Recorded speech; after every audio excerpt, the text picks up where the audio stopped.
കപടനാട്യക്കാരായ നിയമജ്ഞരെ പരിസയരെ നിങ്ങൾക്ക് ദുരിതം. നിങ്ങൾ പാനപാത്രത്തിൻ്റെയും ഭക്ഷണപാത്രത്തിൻ്റെയും പുറം വെടിപ്പാക്കുന്നു, എന്നാൽ അവയുടെ ഉള്ള് കവർച്ചയും അത്യാർത്തിയും കൊണ്ട് നിറഞ്ഞിരിക്കുന്നു. അന്ധനായ പരിസേയ, പാനപാത്രത്തിൻ്റെയും ഭക്ഷണപാത്രത്തിൻ്റെയും പുറം കൂടി ശുദ്ധമാകാൻ വേണ്ടി ആദ്യമേ അകം ശുദ്ധമാക്കുക. കപടനാട്യക്കാരായ നിയമജ്ഞരെ പരിസയരെ നിങ്ങൾക്ക് ദുരിതം.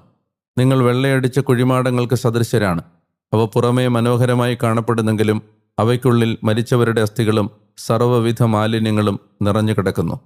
അതുപോലെ ബാഹ്യമായി മനുഷ്യർക്ക് നീതിമാന്മാരായി കാണപ്പെടുന്ന നിങ്ങൾ ഉള്ളിൽ കാപട്യവും അനീതിയും നിറഞ്ഞവരാണ്. കപടനാട്യക്കാരായ നിയമജ്ഞരെ പരിസയരെ നിങ്ങൾക്ക് ദുരിതം. നിങ്ങൾ പ്രവാചകന്മാർക്ക് ശവകുടീരങ്ങൾ നിർമ്മിക്കുകയും നീതിമാന്മാരുടെ സ്മാരകങ്ങൾ അലങ്കരിക്കുകയും ചെയ്തുകൊണ്ട് പറയുന്നു, ഞങ്ങൾ ഞങ്ങളുടെ പിതാക്കന്മാരുടെ കാലത്ത് ജീവിച്ചിരുന്നെങ്കിൽ പ്രവാചകന്മാരുടെ രക്തത്തിൽ അവരുടെ പങ്കാളികളാകുമായിരുന്നില്ല. അങ്ങനെ നിങ്ങൾ